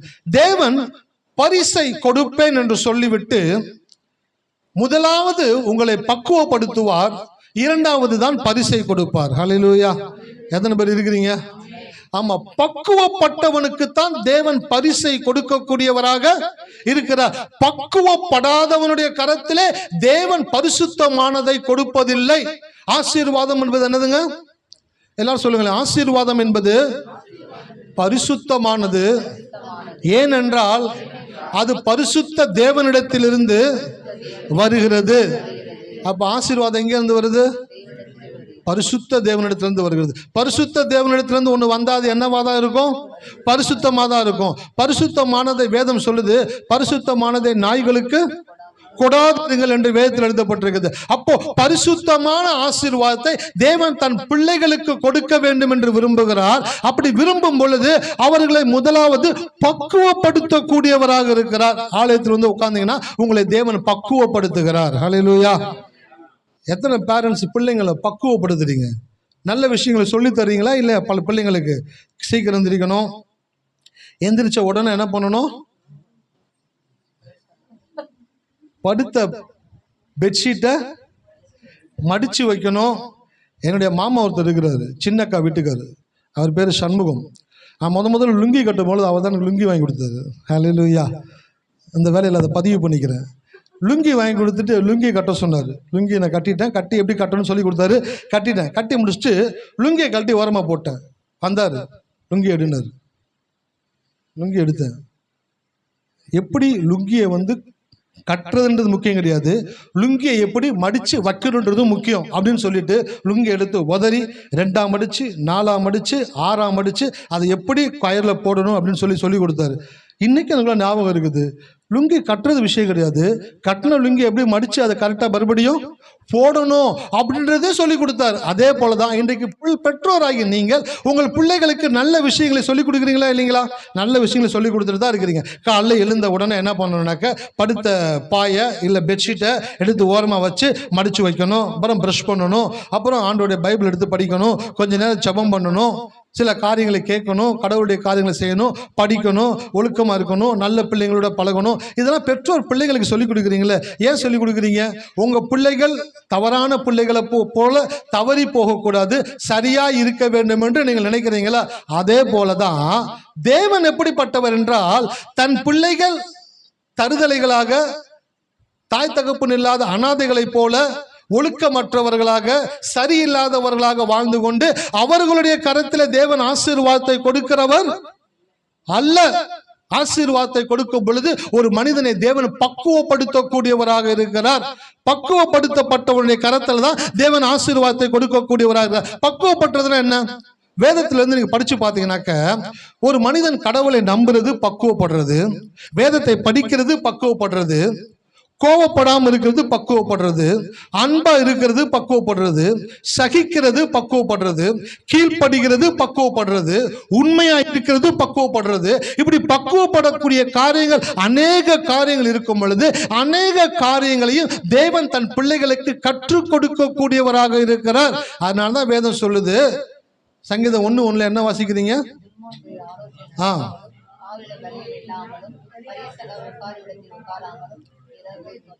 கர்த்தருடைய வேதத்தில் பிரியமாய் இருந்து இரவும் பகலும் வேதத்தில் தியானமாய் இருக்கிற மனுஷன் பாக்கியவான்.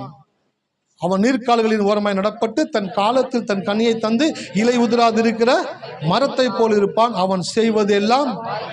இந்த முழு சங்கீதத்தையும் படிச்சுட்டு என்ன கன்க்ளூஷனுக்கு வந்தாங்க அப்படின்றத சொல்றேன். கெட்டவங்களை சேரக்கூடாது, ஐயருக்கும் கூட பழகக்கூடாது, துன்மார்க்கம் கூட இருக்கக்கூடாது, கடவுளுடைய வேதத்தை படிக்கணும், கடவுளுடைய வேதத்தை படிச்சாக்க கடவுள் இந்த ஆசீர்வாதத்தில் கொடுப்பாரு அப்படின்ற மனநிலைக்கு வந்துட்டாங்க. ஆனால் உண்மையில அது கிடையாது.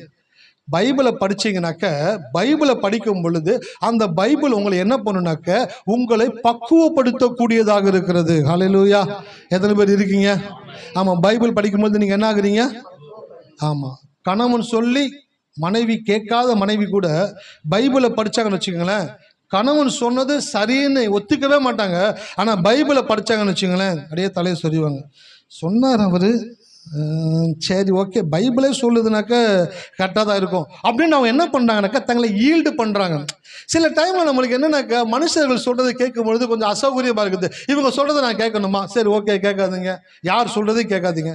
பைபிள் சொன்னால் கேட்பீங்களா? பைபிள் சொன்னா கேட்பீங்கன்னாக்கா பைபிளை படிங்க. ஏன்னாக்கா பைபிள் படிச்சீங்கன்னாக்கா பைபிள் உங்களை பக்குவப்படுத்தக்கூடியதாக இருக்கிறது. ஏன் இன்றைக்கு அநேகர் பக்குவம் இல்லாமல் இருக்கிறாங்க? எனக்கு கடவுள் வரவர் என்ன பண்ணானாக்கா முதிர்ச்சியை கொடுக்குறாரு. ஹல்லேலூயா. என்னதுங்க? முதிர்ச்சியை கொடுக்குறாரு. நான் ஃபஸ்ட்டு பிரசங்கிக்க ஆரம்பிக்கும் பொழுது matureness comes by fellowship with God. ஒரு மனிதன் முதிர்ச்சி அடையும். எப்படி முதிர்ச்சி அடைகிறான் என்றால் அவன் கடவுளோடு கூட நடக்கும் பொழுது முதிர்ச்சி அடைகிறான். கடவுளோடு கூட நடக்க ஆரம்பிச்சுனாக்க நிறைய காரியங்கள் உங்களுக்கு புரிய ஆரம்பிச்சிடும். ஏன் இந்த ஆளுங்க இப்படி இருக்கிறாங்க பைபிளை படிச்சுனாக்கா புரிஞ்சிடும். ஏன் இவங்க இப்படி இருக்கிறாங்க, ஏன் இதை செய்கிறாங்க, ஏன் இவங்க இந்த மாதிரி இருக்கிறாங்க, எல்லா கேள்விகளுக்குமான பதிலை தேவன் எங்கே வச்சிருக்கிறாரு? ஆனா நம்ம ஆளுங்க வேதத்தை படிக்கிறது கிடையாது. ரெண்டாவது விஷயம் என்னன்னாக்க இந்த வேதம் கஷ்டமான காரியங்களை ஈஸியா எழுதி கொடுத்துருக்குது. இந்த பாஸ்டங்க என்ன பண்றாங்கனாக்க ஈஸியான காரியங்களை எடுத்து கஷ்டமா போதிச்சிடுறாங்க. அதனால ஜனங்க என்ன பண்றாங்கனாக்க பைபிளை பார்த்த உடனே ஐயோ அப்பா அது எவ்வளோ எழுதிருக்கு தெரியுமா, அதெல்லாம் நம்மளால கண்டுபிடிக்க முடியுமா, அதெல்லாம் நம்ம வாழ்க்கையில செய்ய முடியுமா, அப்படிலாம் வாழ்ந்துட முடியுமா, இப்படி பேசுற ஆளுங்க யாருனாக்கா பைபிளை சரியா படிக்காதவங்க. ஹல்லேலூயா. பைபிளை படிக்க ஆரம்பிச்சிட்டீங்கன்னு வச்சுக்கோங்களேன், உங்களை விட ஒரு சிறந்த நபர் இந்த உலகத்துல பார்க்கவே. விவாதம் எழும்பும் முன் அதை விட்டு விடு அப்படி நீதிமொழிகள் ஒரு வசனம் இருக்குது. என்னதுங்க? விவாதம் எழும்பும் முன் அதை விட்டு விடு. இந்த வசனத்தை படிச்சிட்டிங்கன்னு வச்சுக்கோங்களேன், வீட்டுக்குள்ளே வர்றாரு, ஏதோ ஒரு டென்ஷனு, ரோட்டில் ஏதோ ஒரு பக்கி டென்ஷன் பண்ணிருச்சு, வீட்டுக்குள்ளே வர்றாரு, வந்தோன்னே கொஞ்சம் கோமா ஒரு மாதிரி ஃப்ரஸ்ட்ரேஷனாக இருக்கிறாரு. என்னம்மா துறைக்கு வரும்பொழுது அப்படியே உச்சத்தில் இருக்கிறீங்க, என்ன ஆச்சு? ரோட்டில் எவனாச்சும் ஏதாச்சும் ஒன்று பண்ணாக்க வீட்டில் வந்து மூஞ்சியை வச்சு காமிச்சிக்கிட்டு இருக்கிறது. ரோட்டில் இருக்கணும் கூட சமாளிச்சிடலாம் போல. அப்போ மனைவி பைபிளை படிக்கிற மனைவியா இருந்தாக்க விவாதம் எழும்பும் முன் அதை விட்டு விடு. அப்போ வீட்டுக்குள்ள கணவர் வர்றாரா பார்க்கும் பொழுதே புரிஞ்சுப்பாங்க, ஓகே வெளியில் ஏதோ பிரச்சனையை ஃபேஸ் பண்ணிட்டு வந்திருக்கிறாரு. இப்போ நம்ம யாருனாக்க நம்மளை தேவன் மருந்தா வைத்திருக்கிறார். என்ன வச்சிருக்கிறாங்க? ஆமாம், மருந்தில் 2 விதம் இருக்குது. டின்ச்சர் ஒன்று இருக்குது, ஆயின்மெண்ட் ஒன்று இருக்குது. அன்பான மனைவி ஆயின்மெண்ட்டு, கடுப்பான மனைவி டின்ச்சரு. ஹல்லேலூயா. மனைவி மட்டும் சொல்லக்கூடாது, கணவரையும் சொல்கிறேன். மனைவி ஒரு நாளில் சில வேலையில் வந்து உடல்நிலை அவங்களுக்கு கொஞ்சம் பலவீனமாக இருக்குது. அவனால் வந்து இயல்பாக வந்து அவங்கக்கிட்ட பேச முடியல, பழக முடியல, அப்படிப்பட்ட ஒரு சூழ்நிலைக்குள்ளே இருக்கிறாங்க. அவங்க மைண்டில் ஏதோ சில காரியங்கள் ஓடிக்கிட்டு ஏதோ சிந்திச்சுக்கிட்டு இருக்கிறாங்க. அப்படிப்பட்ட மனநிலை மனைவி இருக்கும் பொழுது வீட்டுக்கார் உள்ளே வந்தோடனே வீட்டுக்கார் சொல்கிறதெல்லாம் அவங்க கேட்கணும், அவர் கேட்கறதெல்லாம் செஞ்சு கொடுக்கணும் அப்படின்ற மனநிலை கணவருக்குள்ளே இருக்கும். அந்த கணவருக்கும் பார்த்தீங்கன்னாக்கா 2 விதமான இருக்குது. ஒன்று ஆயின்மெண்ட்டு, ஒன்று டின்ச்சரு. அப்போது இந்த ஆயின்மெண்ட்டா டின்ச்சரா அப்படின்னு நீங்கள் உங்களை பார்க்கணுன்னாக்க பைபிளை படிச்சிங்கனாக்கா நீங்கள் ஆயின்மெண்ட்டாக மாத்திரம்தான் இருப்பீங்க. ஹல்லேலூயா. ஒரு நாள் வாழ்க்கையில் டின்ச்சராக மாற, ஒருவேளை நான் மவுண்ட் ரோடில் போய் கொண்டு இருக்கும் பொழுது பைக்கில் சடனாக ஒரு வண்டிக்காரன் பிரேக் அடிச்சிட்டான். பிரேக் அடிச்சோன்னா என் வண்டி போய் பைக்கு போய் அவன் பின்னாடி இடிச்சு இந்த விரலில் கட்டாகி சதை கட்டாகி அப்படியே ரத்தம் வடி. அந்த அடிபட்டோன்னா சில பேருக்கு வலி தெரியாதுல்ல. நானும் உதறிட்டு வண்டியை ஓட்டிகிட்டே போயிட்டேன். ஆஃபீஸில் போகிறேன், பார்த்தா சொட்டு ரத்தம் வடிஞ்சிக்கிட்டே வருது. ஒருத்தன் பார்த்துட்டா, ஏய் என்ன ரத்தம் வடிஞ்சிட்டே வருது. அப்போ தான் கையை பார்க்குறேன், ரத்தம் வடிஞ்சிட்டு ஒருத்தர் வேகமாக வந்தா, படம் சொல்லி கூப்பிட்டு உட்கார வச்சு டக்குன்னு டப்பா திறந்தாரு. ஒரு டப்பா ஓப்பன் பண்ணி தொட்டு இப்படின்னு வச்சாரு. பார்த்துக்குங்க, அட்டா பாவி, அடிபட்டும் போது கூட எனக்கு இவ்வளோ வலிக்கலை, சுகமாக்கலன்னு சொல்லி டின்ச்சரை வச்சாரு. பார்த்துங்க, எரிச்சல், அவ்வளோ பெரிய எரிச்சல். அப்படியே அவர் என்னோட வயசில் மூத்தவர். சார் என்ன சார் நீங்கள் அடிபட்டதும் நீங்கள் வச்சா, டேய் கொஞ்ச நேரம் அப்படி தானே இருக்கும், அப்புறம் சரியாயிருந்தா கம்முனிறான்னு சொன்னார். அந்த டின்ச்சரை வச்சு அப்படியே எரியுது, தகன்னு தீ கொளுத்துன்னு எப்படி இருக்குமோ அப்படி எரியுது. எரிந்து கொண்டே இருக்கும் பொழுது கொஞ்ச நேரம் ஆக ஆக ஆக ஆக அந்த வலி அப்படியே குறைஞ்சிக்கிட்டே வருது. சில பேர் அப்படித்தான் இருக்கிறாங்க. டின்ச்சர் மாதிரி இருக்கக்கூடாது. ஹல்லேலூயா. கணவனுக்கும் சொல்கிறேன், மனைவிக்கும் சொல்கிறேன், பைபிளை படிக்க ஆரம்பிச்சிட்டுனாக்க நீங்கள் ஆயின்மெண்ட் மாறிடுவீங்க. என்னதுங்க ஆயின்மெண்ட் தெரியுமா? ஆயின்மெண்ட் எடுத்து சில பேர் அப்படியே தடவுவாங்க. இந்த ஃபேஸ் வாஷ்னு ஒன்று கொண்டு வந்திருக்கிறான். வாங்கி வண்டியாக வாங்கி தேய்ச்சி பூசி ஈசி அதை அப்பி கிப்பி மூஞ்சி கை காலு என்னன்னாக்கா கொஞ்சம் ஆள் மாற்றமாக தெரியணும். அப்போல்லாம் ஒரு வசனத்தை படிப்பேன், எத்தியோப்பியன் தன் தோலையும் சிவிங்கி தன் புள்ளியையும் மாற்றக்கூடுமானால் தீமை செய்து பழகிற நீங்களும் நன்மை செய்யக்கூடும் அப்படின்ற வசனம் வேதத்தில் இருக்குது. அதே போல் சில பேர் பூசி மாற்றணும்னு நினைக்கிறாங்க. நான் சொல்கிறேன், உங்கள் லைஃப்பில் பைபிளை படிக்க ஆரம்பிச்சிட்டிங்கனாக்க டிஞ்சர் போன்ற வார்த்தை உங்க வாயில ஒரு நாள் வரவே வராது. ஹல்லேலூயா. மற்றவங்கள குத்துற மாதிரி பேசுறது, ரெண்டு மீனிங்ல பேசுறது, மற்றவங்களை ஃப்ரஸ்ட்ரேட் பண்ற மாதிரி பேசுறது, மற்றவங்களுக்குள்ள இருக்கிற கோபத்தை தூண்டுற மாதிரி பேசுறது, இதெல்லாம் என்னன்னாக்கா டிஞ்சர் போடுற மாதிரி. கடவுளுடைய வேதத்தை வாசிக்க ஆரம்பிச்சிட்டிங்கனாக்க ஆயின்மெண்ட் போடுற மாதிரி பேச ஆரம்பிச்சிருவீங்க. ஹல்லேலூயா. எத்தனை பேர் இருக்கிறீங்க? இதெல்லாம் சொல்லித்தர வேண்டியதாக இருக்குது பாருங்க. ஐயா, நீங்கள் ஒரு 15-20 வருஷத்துக்கு முன்னாடி இந்த ஏரியாவில் பிரசங்கம் பண்ணியிருந்தீங்கனாக்க நிறைய குடும்பம் உருப்பிட்டு இருக்கும். ஐயா, ஏன் எல்லாம் டிஞ்சரும் கைமா தான் தெரியுதுங்க. வீட்டுக்காரர் மனைவி கிட்ட, மனைவி வீட்டுக்கார்ட்ட எரிச்சல், கோபம், அது இதுன்ட்டு. நேற்று தினத்தில் அப்படியே பைபிள் படிச்சுட்டே இருந்தேன். பைபிள் படிச்சுட்டே இருக்கும் பொழுது, life is short but we want to live long. வாழ்க்கை ரொம்ப குறுக்கமானது, ஆனால் அதில் நம்ம ரொம்ப நாள் வாழணும். ரொம்ப நாள் வாழ்கிறதுக்கு என்ன பண்ணணும் அப்படின்னாக்க ஆர்கியூமெண்ட்டு பண்ணக்கூடாது. எல்லாம் எத்தனை பேர் கவனிக்கிறீங்க?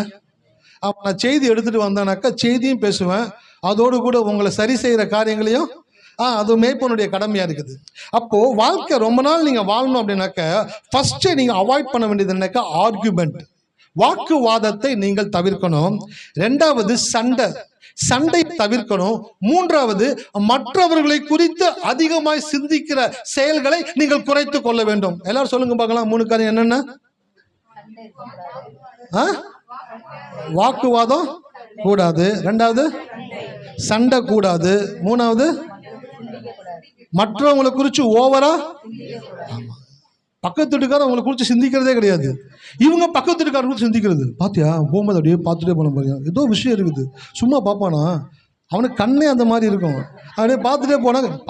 என்னதான் பார்த்தான் அவன் பார்க்கும் பொழுது எனக்கு விஷயம் தெரிஞ்சிச்சு. என்ன பண்ண போறான்னு தெரியல. ஒரு நாள் முழுக்க அவனை குறித்து ஓவர் திங்கிங் பண்ணிக்கிட்டே இருப்பீங்க. இந்த 3 காரியங்களை நீங்கள் தவிர்க்க வேண்டும். ஹல்லேலூயா. வாழ்க்கையில ரொம்ப நாள் வாழணும், சந்தோஷமா வாழணும் அப்படின்னாக்க ஆர்கியூமெண்ட் என்ன பண்ணணும்? வாக்குவாதம் பண்ணக்கூடாது. கணவர் தப்பா பேசினாலும் மனைவி தப்பா பேசினாலும் சரி விடுங்க, கழுத. யார சொல்ற? இல்ல பிரச்சனைய சொன்ன விடு, கழுது, அது கிடக்குது. நம்மள கடவுள் எவ்வளவு அன்பா உண்டாக்கி இருக்கிறார், நம்ம போய் சண்டை போடலாம் அப்படின்னு வாக்குவாதத்தை க்ளோஸ் பண்ணிடணும். சரி, வாக்குவாதம் கொஞ்சம் முத்திருச்சு, சண்டையா மாறிடுச்சு. வீட்டுக்காரர் பேட்டோட நிக்கிறாரு, மனைவி கரண்டியோட நிக்கிறாங்க. கரண்டி தூக்கி அடிக்கவா, பேட் வச்சு நிற்கிறது. என்னன்னாக்கா சண்டையா மாறிக்கிட்டு இருக்குது. ஃபர்ஸ்ட் வாக்குவாதத்தை நிறுத்திடணும். ரெண்டாவது சண்டையா மாறிச்சா, சண்டையா மாறுதுன்னு தெரிஞ்சோன்னா சண்டையை நிறுத்திடணும், சண்டை போடக்கூடாது. மூணாவது என்ன செய்யக்கூடாது? மற்றவங்களை குறித்து ரொம்ப யோசிக்க கூடாது. ஏன்னா உங்களை குறித்து யாருமே யோசிக்கிறது இல்லை. ஹல்லேலூயா. மற்றவங்களை குறித்து தயவு செய்து யோசிக்காதுங்க. ஏன்னா ஒருத்தர் கூட உங்களை குறித்து யோசிக்கிறது கிடையாது. 5 நயா பைசாக்கு புரோஜனம் இல்லாத ஆளுன்னு உங்களை நினைச்சிட்டாங்க. அதனால யாருமே உங்களை குறித்து யோசிக்கிறது கிடையாது. அப்போ 3 காரியத்தை உங்க வாழ்க்கையில தவிர்த்து கொண்டே இருங்க. ஆர்கியூமெண்ட் வரும்போது ஸ்டாப் பண்ணுங்க. அது ஃபைட்டா மாறிச்சுன்னா ஸ்டாப் பண்ணுங்க. அடுத்து மற்றவங்களை குறித்து ஓவரா திங்க் பண்ணாதீங்க. மற்றவங்களை குறித்து திங்க் பண்றதுக்கு உங்களுக்கு தேவன் மூளை கொடுத்துருக்கிறாரா? 3 காரியங்கள் பண்ணணும். என்ன பண்ணணும் தெரியுங்களா? ஃபர்ஸ்ட் ஆர்கியூமெண்ட் பண்ணக்கூடாது. என்ன பண்ணாக்கா அக்செப்டன்ஸ்ல போயிடணும். ஒத்துக்கிட்டு போயிருங்க. ஹலோ, மனைவி குழம்பு வச்சிருக்காங்க, உப்பு அதிகம்னு வீட்டுக்காரர் சொல்றாரு. ஐயோ சாரிங்க, தெரியாம கை தவறி பட்டிருக்கலாம். முடிஞ்சிச்சு, அக்செப்டன்ஸ். இதான் உப்பு கம்மி. இல்லை உங்க அம்மா சமையலோட என் சமையல் என்ன இதா போச்சா, உங்க அக்கா சமையலோட என் சமையல் மோசமா போச்சு. ஒரு நாள் உப்பு அதிகமாச்சும் அது சொல்லி காட்டணுமா? நல்லா இருக்கு, என்னைக்காச்சும் நீ சொல்லியிருக்கியா? இன்னைக்கு மட்டும் சொல்ற. அப்ப என்னன்னாக்க வாக்குவாதத்தை தூண்டக்கூடிய செயல்கள், இந்த செயல்கள் உங்களுடைய வாழ்நாட்களை குறைவாக்கி கொண்டே இருக்கும் என்று சொல்லுகிறேன். ஹல்லேலூயா. பாருங்க, இந்த சத்தியம் எல்லாம் பெரிய பெரிய இடத்துல பேச வேண்டியது. ஆனா உங்க மத்தியில கடவுள் பேசுறானாக்க நீங்க கடவுளுக்கு எவ்வளவு முக்கியமான ஆள்னு பாத்துக்கோங்க. ஹல்லேலூயா. இருக்கீங்களா? ஃபர்ஸ்ட் அக்செப்டன்ஸ்குள்ள வந்துருங்க. தப்பு ஆயிடுச்சு, உப்பு போட்டுட்டாங்க, என்னதான் பண்ண முடியும்? கொஞ்சம் தண்ணியை ஊற்றணும். தண்ணியை ஊற்றினா உப்பு கம்மியாயிடும். அப்போ திருப்பி உப்பு போடணும். யாருமே சாப்பிட முடியாது. கொஞ்சம் உப்பு கம்மி அதிகமாயிடுச்சா, உங்கள் சோத்துல லைட்டாக தண்ணியை ஊற்றி மிக்ஸ் பண்ணி சாப்பிட்டு க்ளோஸ் பண்ணிடுங்க. அக்செப்டன்ஸ்குள்ளே வந்துடுங்க. ரெண்டாவது சண்டைக்கு பதிலாக இன்னொன்று சமாதானம். ஆப்போனன்ட் ஆள் சண்டைக்கு உங்ககிட்ட வராங்களா, நீங்கள் சமாதானமாக போயிருங்க. வேதம் சொல்லுகிறது, சமாதானம் பண்ணுகிறவர்கள் அவர்கள் தேவனுடைய, உங்களுக்கு வாய்ப்பை தேவன் கொடுக்கிறார். நீங்க கடவுளுடைய பிள்ளைதான்றதை நிரூபிக்கிறதுக்கான வாய்ப்பு என்ன தெரியுங்களா? சண்டை உங்களிடத்துல யார் போடுகிறார்களோ போடுகிறவர்களிடத்துல நீங்கள் சண்டை போடாமல் சமாதானமாக போக வேண்டும். ஹல்லேலூயா. எல்லாத்துலயும் சமாதானமா போயிருங்களேன். வேதம் சொல்லுது, கூடுமானால் யாவரோடும் சமாதானம் பாருங்க. ஏன் சொல்றாரு? உங்களால உங்கள்கிட்ட பலன் இல்லை, உங்களுக்கு வாய் சின்னது, இந்த உலகம் பெருசு இருந்தால் நல்லா பேசலாம், சின்ன வாயினால பேச முடியல, அதனாலயா சொல்றாரு கடவுள்? அப்படி கடவுள் சொல்ல வரல.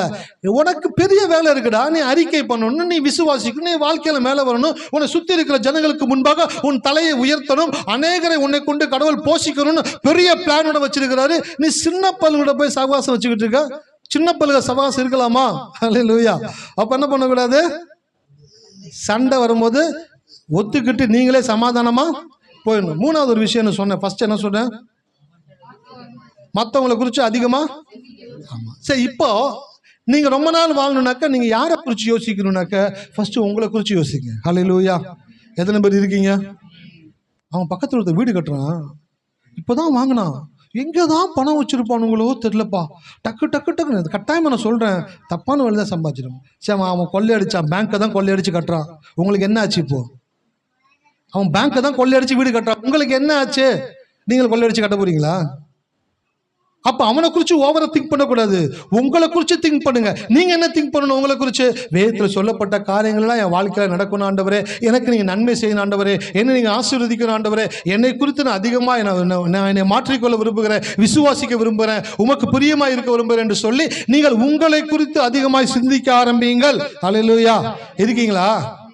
உங்களுக்கே வண்டியாக இருக்குது பிரச்சனை, அதெல்லாம் தூக்கி போடுறதுக்கே டைம் ஆகும். அடுத்தவன் பிரச்சனை தூக்கி தலையில் போட்டுட்டு உட்காந்துருக்கிறீங்க. எதுக்கு? மற்றவங்களை குறித்து ஒரு நாள் யோசிக்காதீங்க. ஹல்லேலூயா. இருக்கீங்களா? என்னையா வேதம் சொல்லுது, மற்றவங்களுக்கு சுவிசேஷத்தை சொல்லி ரட்சிக்கப்பட்டதுக்காக வேலை பார்க்கணும், அதெல்லாம் பண்ணணும், அதை பற்றி சொல்லலை. மற்றவனை குறித்து அதிகமாக திங்க் பண்ணாதீங்க, உங்களை குறித்து யோசிங்க, உங்களுடைய காரியங்களை குறித்து சிந்திங்க. அப்போ ரெண்டு காரியங்கள் உங்கள் லைஃப்பில் என்றைக்குமே இருக்கணும். ஒன்று நெகட்டிவான காரியம், இன்னொன்று ஆமாம் நெகட்டிவான காரியங்கள் என்ன சொன்ன?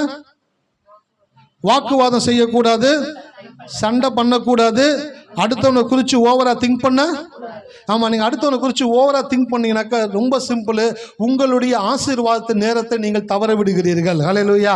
அவனை குறித்து சிந்திக்கிற நேரத்தில் ஒரு 100 ஸ்தோத்திரம் சொல்லியிருக்கலாம், அவனை குறித்து சிந்திக்கிற நேரத்தில் ஒரு 5 வாக்குத்தத்தத்தை அறிக்கை பண்ணியிருக்கலாம், அவனை குறித்து சிந்திக்கிற நேரத்தில் ஆண்டவர் உயர்த்தி ஒரு பாட்டு பாடியிருக்கலாம். இதெல்லாம் தவற விட்டுட்டு அவனை குறித்து சிந்திச்சுக்கிட்டு இருக்கீங்க. ஆனால் அவன் உங்களை குறித்து சிந்திக்காதவன், அவனை குறித்து நீங்கள் சிந்திச்சுக்கிட்டு இருக்கிறீங்க. அந்த 3 காரியங்களை செய்யக்கூடாது. 3 காரியங்களை செய்யணும். என்ன பண்ணணும் சொல்லுங்களேன்? அக்செப்டன்ஸ், ஒத்துக்கிட்டு போயிடணும். அடுத்து என்னதுங்க? சமாதானமா போயிடணும். 3வது என்னங்க? உங்களை குறித்து சிந்திக்க ஆரம்பிக்கணும். உங்களை குறித்து, கணவரை குறித்து, மனைவி குறித்து, பிள்ளைகளை குறித்து, உங்களுடைய ஆசீர்வாதத்தை குறித்து சிந்திங்க. அதற்காக தான் தேவன் உங்களுக்கு சிந்தனையை கொடுத்திருக்கிறார். ஹல்லேலூயா. எத்தனை பேர் இருக்கிறீங்க? ஆமா, சிந்தனையினாலே வீணரானார்கள் ஒரு வசனம் இருக்குது. சிந்திச்சே கெட்டு போனாங்க நிறைய பேர். ரொம்ப நல்லவங்க, பரிசுத்தமானவங்க, ஒழுக்கமானவங்க, உண்மையானவங்க, கடவுளுக்கு பயந்தவங்க, சிந்தனையினாலே கெட்டு போனாங்க. அப்போ சிந்தனை எவ்வளோ முக்கியமானதுன்னு யோசிச்சு பாருங்க. மற்றவங்களை குறித்து ரொம்ப சிந்திக்காதீங்க. இன்னொன்று சொல்லட்டுங்களா? மற்றவனை குறித்து சிந்திக்கிறது உங்களுக்கு நயா பைசாக்கு பிரயோஜனம் கிடையாது. ஹல்லேலூயா. அவன் என்ன சிந்திக்கிறான், அவனை குறித்து என்ன சிந்திக்கிறோம், என்னை குறித்து நான் என்ன சிந்திக்கிறேன், நான் கடவுளுக்கு எப்படி வாழணும், கடவுளுடைய காரியங்களை நான் எப்படி செய்யணும், கடவுளுக்கு நான் எப்படி இருக்கணும், இதுதான் சார் பக்குவப்படுறது. ஹல்லேலூயா. அப்போ பக்குவப்படுறவனுக்கு தான் தேவன் எதை கொடுப்பாரு? ஆசீர்வாதத்தை. அவனுடைய களஞ்சியங்கள் தான் எப்படி இருக்கும்? ஒரு வசனத்தை வாசிங்க, வேகமாக கடந்து போகலாம். நன்றி ஆண்டவரே. நீதிமொழிகள் 4:23. 24. ஆம், 4:23. அப்பொழுது நீ பயமின்றி உன் வழியில் நடப்பாய், உன் கால் இடராது. இல்லையே. எல்லா காவலோடும் உன் இருதயத்தை காத்துக்கொள், அதனிடத்திலிருந்து ஜீவ ஊற்று புறப்படும். எல்லா காவலோட எதை காத்துக்கொள்ளணும்? இருதயத்தை காத்துக்கொள்ளணும். சில பேர் கேட்குறாங்க, சார் ஆண்டவர் சொன்னார் களஞ்சியங்களை ஆசீர்வதிப்பேன், களஞ்சியங்களை நிரப்புவேன்னு சொன்னார். நான் வாடகை வீட்டில் இருக்கிறேன் சார், நான் ஒரு அப்பார்ட்மெண்ட்டில் குடியிருக்கிறேன், நான் ஒரு ரிலீஸுக்கு இருக்கிறேன், நான் ஒரு சின்ன இடத்துல குடியிருக்கிறேன், என்னுடைய களஞ்சியங்களை குறித்து தேவன் எங்கே பேசுகிறார் என்று கேட்டால், உங்களுடைய இருதயத்தை தேவன் உங்களுடைய களஞ்சியமாய் பார்க்கிறார். ஹல்லேலூயா. அதனால தான் வேதம் சொல்லுது, எல்லா காவலோடும் இருதயத்தை காத்துக்கொள். இஸ்ரவேல் தேசத்துல யூதர்கள் களஞ்சியங்களை கட்டி காவலாளிகளை வைத்து அதை பாதுகாப்பாங்களாம். ஏன்னாக்க அவங்களுடைய எல்லா பொருட்களும் எதுக்குள்ளதான் இருக்கும்? களஞ்சியத்திற்குள்ளதான் இருக்கும். வேட்டை நாய்களை வைத்திருப்பாங்களாம். இரவு நேரத்தில் வேற யாரும் வந்து கொள்ளையிட்டு வேட்டை நாய்கள் இரவு நேரத்தில் சுத்திக்கிட்டே இருக்குமா அவங்க களஞ்சியங்களை கண்ணும் கருத்துமாய் பாதுகாப்பார்களா. அதே போலதான் உங்களுடைய களஞ்சியம் எதுனாக்க உங்களுடைய இருதயம். உங்களுடைய இருதயத்தை நீங்கள் எல்லா காவலோடும் என்ன பண்ணணும்? ஏன்னா இதுதான் களஞ்சியம். கடவுள் உங்களுடைய இருதயத்தை களஞ்சியமாய் பார்க்கிறார். ஏன் இருதயத்தை களஞ்சியமாய் பார்க்கிறாரு? ஏன்னாக்க உங்க இருதயத்திற்குள்ளதான் உங்கள் தேவன் வாசம் பண்ணி கொண்டிருக்கிறார். ஹல்லேலூயா. உங்களுடைய பொக்கிஷம் எங்கேயோ அங்க உங்களுடைய ஆமா உங்களுடைய பொக்கிஷம் எங்க இருக்கோ அங்கதான் உங்க இருதயம் இருக்கும். உங்களுடைய பொக்கிஷம் என்னன்னாக்கா தேவன் தான். அந்த தேவன் எங்க இருக்கிறாரு? உங்களுடைய இருதயத்திற்குள்ள இருக்கிறார். அப்போ உங்க இருதயம் தான் பொக்கிஷம். அந்த பொக்கிஷ கொடுத்துக்கலாம் தேவன் களஞ்சியத்தை வைத்திருக்கிறார். அந்த களஞ்சியம் என்றைக்கு நிரம்புகிறதோ, எதுல நிரம்பணும்? தேவனை குறித்த அறிவினால நிரம்பணும். தேவனுடைய வாக்கு தத்தங்களை சொல்லி நிரப்பணும். இந்த இருதயம் தேவ வார்த்தையினால் நிரம்பி இருக்கும் பொழுது, இந்த களஞ்சியம் நிரம்பும் பொழுது, உங்களுடைய வாழ்க்கையில் இருக்கக்கூடிய வீட்டையும் களஞ்சியத்தையும் தேவன் ஆசீர்வதிக்க கூடியவராக இருக்கிறார். ஹல்லேலூயா. டேங்க்ல தண்ணி நிரம்பினாதான் பைப்ல இந்த களஞ்சியம் நிரம்புனாதான் உங்க வாழ்க்கையில களஞ்சியங்கள் கட்டப்பட்டு அந்த களஞ்சியங்களை தேவன் ஆசீர்வதிக்க கூடியவராக. அப்போ இருதயம் ஒரு களஞ்சியம். அதனால தான் பசங்களுக்கு நான் அடிக்கடி சொல்லுவேன், அப்பா நீங்க படிக்கிறது வந்துட்டு ஏதோ ஒன்று படிச்சு ஏதோ ஒரு வேலைக்கு போறதுக்காக உங்களை தேவன் தெரிந்து கொள்ளல. நீ தான் ஃபர்ஸ்ட் வரணும், நீ தான் ஃபர்ஸ்ட் வருவ, உன்னை தான் தேவன் ஃபர்ஸ்டா வர வைக்க வேண்டும் என்று விரும்புகிறார். நீ படித்து முடித்த உடனே சிறந்த இடத்துல உனக்கான உத்தியோகத்தை பிசினஸை தேவன் ஏற்படுத்தி வைத்திருக்கிறார். நீ ஆசீர்வதிக்கப்பட்டவனாக இருக்க வேண்டும் என்று சொல்லி இப்பொழுதே அவனுடைய இருதயமாகிய களஞ்சியத்திலே தேவனுடைய வாக்குத்தத்தத்தை நிரப்பிக் கொண்டே இருக்கிறோம். நீங்க உங்க பசங்களுக்கு என்ன சொல்றீங்க? ஏதோ படுறா, சண்டித்தனம் பண்ணாத, காலேஜுக்கு போறேன்னு கட்டடிச்சுட்டு வேற எங்கேயாச்சும் போறத பார்த்தேன். அவனுக்கு அந்த ஐடியாவே இருந்திருக்காது. அவன் பாவம் ஒரு வாயில்லா பூச்சி. காலேஜ் விட்டா வீடு, வீட்டு விட்டா காலேஜ், அப்படி இருக்கக்கூடிய பையன். அவன்கிட்ட எங்கேயாச்சும் பார்த்தேன், அவன் பாப்பா என்ன எங்கே பார்க்க போறீங்க? வீட்டில் இருக்க போறேன், இல்லைனாக்கா காலேஜுக்கு போக போகிறேன். அப்போ பசங்கள்கிட்ட எப்படி பேசணுன்னாக்க, நீ நல்ல பையனாக இருக்கடா, உன் கூட கடவுள் இருக்கிறார். என் பையன்கிட்ட சொல்லுவேன், இம்மானுவேல் என்பதற்கு தேவன், உன் கூட கடவுள் இருக்கிறாருப்பா, நீ நல்லா இருப்ப, நீ ஆசீர்வதிக்கப்பட்டு இருப்ப, நீ பெரிய ஆளாக வருவ, கடவுளுடைய சித்தங்கள் எல்லாம் உன் வாழ்க்கையில் பரிபூர்ணமாக நிறைவேறும். நீ எதை குறித்து கவலைப்படாத. உன்னுடைய படிப்பையும் படிப்புக்கான உத்தியோகத்தையும் தேவனுடைய கரத்தில் கொடுத்துரு. அவர் உனக்கான திட்டங்களை சிறப்பாய் தீட்டக்கூடியவராக இருக்கிற, நீ கவலைப்படாத. ஹல்லேலூயா. உன் இருதயத்தை மட்டும் காத்துக்கொள்ளு. கெட்ட பசங்களோட சகவாசம் இருக்கக்கூடாது, கெட்ட வார்த்தைகள் பேசக்கூடாது, கெட்ட திங்கிங் வரக்கூடாது, கெட்ட காரியங்களை யோசிக்க கூடாது. நன்மையான காரியங்கள்னால உன் இருதயத்தை நிரப்பிக்கொண்டே இரு. இந்த களஞ்சியம் நிரம்பிருச்சுனாக்க உன் வாழ்க்கையில் இருக்கக்கூடிய களஞ்சியமும் நிரம்பக்கூடியதாக இருக்கிறது. இன்னைக்கு நிறைய பேருடைய களஞ்சியம் ஏன் நிரம்பல? இங்க நிரம்பல. அதான் ஒரு ஆக்டர் சொன்னாரு, சந்தோஷம் வெளியில கிடையாது, சந்தோஷம் எங்க இருக்கு? இங்க சந்தோஷம் இல்லைனாக்கா வேற எதை கொடுத்தாலும் சந்தோஷம் வராது. இங்க நிரம்புச்சுன்னா தான் வாழ்க்கையில எல்லாமே நிரம்பக்கூடியதாக இருக்குது. இருதயத்தை நிரப்புங்க, சந்தோஷத்தினால் நிரப்புங்க, மகிழ்ச்சியினால் நிரப்புங்க, விசுவாசத்தினால் நிரப்புங்க, வாக்கு தத்தத்தினால நிரப்புங்க. மனைவி வீட்டில் இருக்கிறீங்களா? மனைவி வீட்டில் இருக்கிறாங்க, எல்லா வேலைக்கு அனுப்பிச்சிட்டு, காலேஜுக்கு அனுப்பிச்சிட்டு, அடுத்து எல்லா வேலையும் க்ளீன் பண்ணி முடிச்சுட்டு, பைபிளை வாசிக்கிறது, ஜெபிக்கிறது, அறிக்கை பண்ணுறது, அந்த ஒவ்வொரு காரியங்களை அவங்க வாழ்க்கையில் அவங்க என்னென்ன காரியங்களுக்காக ஜெபிக்கிறாங்களோ அந்த காரியங்களை எல்லாம் தேவன் செய்து கொண்டு வருகிறார். ஹல்லேலூயா. அப்போ அதே போல் நீங்களும் உங்களுடைய வீடுகளில் வேலைகளை வேகமாக முடிச்சுட்டு தூங்கிடக்கூடாது. ஏன்னா வேலை செஞ்சோன்னா அலுப்பாயிடும். ஆமாம் இல்லைங்களா? வேலை செஞ்சால் டயர்டாகிடும். டயர்டானோடனே அப்படியே கண்ணு சாய்ப்போமே அப்படின்னு சாய்ச்ச உடனே முடிச்சு பார்த்தாங்க 5 மணி. இப்போ தான் படுத்த மாதிரி தெரியுது, அதுக்குள்ளேயே 5 மணி ஆயிடுச்சு. அப்போ உங்களோட அசதியில் நீங்கள் தூங்குறதை பற்றி நான் பேச வரல. எல்லா வேலைகளையும் முடிச்சுட்டு தெய்வத்தினோடு கொஞ்ச நேரம் பேச ஆரம்பிச்சிருங்க. உங்களுடைய வீட்டுக்காருக்காக, பிள்ளைகளுக்காக, எதிர்காலத்திற்காக உங்களுடைய இருதயத்தை நிரப்புங்க, களஞ்சியத்தை நிரப்புங்க. உங்களுடைய இருதயத்தினுடைய களஞ்சியத்தில் தேவனுடைய வாக்குத்தத்தங்களால் நிரப்பிக்கொண்டே இருங்க. நிரம்ப நிரம்ப நிரம்ப ஒரு நாள் நிரம்பி வழியும் பொழுது அது உங்களுக்கு நிறைவான ஆசீர்வாதத்தை கொண்டு வரக்கூடியதாக. படிக்கிற பிள்ளைங்களுக்கு சொல்கிறேன், இருதயத்தை நிரப்புங்க. நான் நல்லா படிப்பேன், எனக்கு கர்த்தர் நல்ல ஞானத்தை கொடுத்துருக்கிறாரு, நான் சிறந்த மாணவனாக வருவேன், நான் சிறந்த பிள்ளையாக இருப்பேன், நான் சமுதாயத்திலையும் பள்ளியிலையும் கல்லூரியிலையும் நான் ஃபர்ஸ்ட்னு பேர் அடிப்பேன், நான் சிறப்பாக இருப்பேன் அப்படின்ற வார்த்தையை சொல்ல சொல்ல உங்கள் இருதயத்தை நிரப்புனீங்க. இருதயத்தை நிரப்பிட்டீங்கன்னாக்கா அடுத்து உங்கள் களஞ்சியம் நிரம்ப ஆரம்பிச்சு உங்கள் வாழ்க்கையிலும் கூட சரி வார்த்தையை சொல்லிக்கொண்டே இருங்க. கடவுள் உங்களை எப்படி பார்க்குறாரு பாருங்க. உன் களஞ்சியங்கள் பூரணமாய் நிரம்பும் அப்படின்றார். அப்போ உங்கள் களஞ்சியங்கள் நிரப்ப தேவன் ஆர்வம் உள்ளவராக இருக்கிறார். நீங்கள் அதற்கு ஆயத்தம் உள்ளவர்களாக இருக்க வேண்டும். ஹல்லேலூயா. எத்தனை பேர் இருக்கீங்க? அப்போ இருதயத்தை நிரப்புங்க. நல்ல காரியத்தினால இருதயத்தை நிரப்பிக்கிட்டே இருங்க. சந்தேகப்படாதீங்க, பயப்படாதீங்க, தவறான காரியங்களை யோசிக்காதீங்க, மற்றவனை குறித்து யோசிக்காதீங்க. எப்பொழுதும் வேதத்தை குறித்து யோசிங்க, தேவனை குறித்து யோசிங்க. தேவனுடைய வார்த்தையினால் இருதயத்தை நிரப்புங்க. நிரப்ப நிரப்ப நீங்கள் இப்பொழுது இருக்கிறதை காட்டிலும் 1000 மடங்கு தேவன் உங்களை வர்த்திக்க பண்ணுவார். அல்லேலூயா.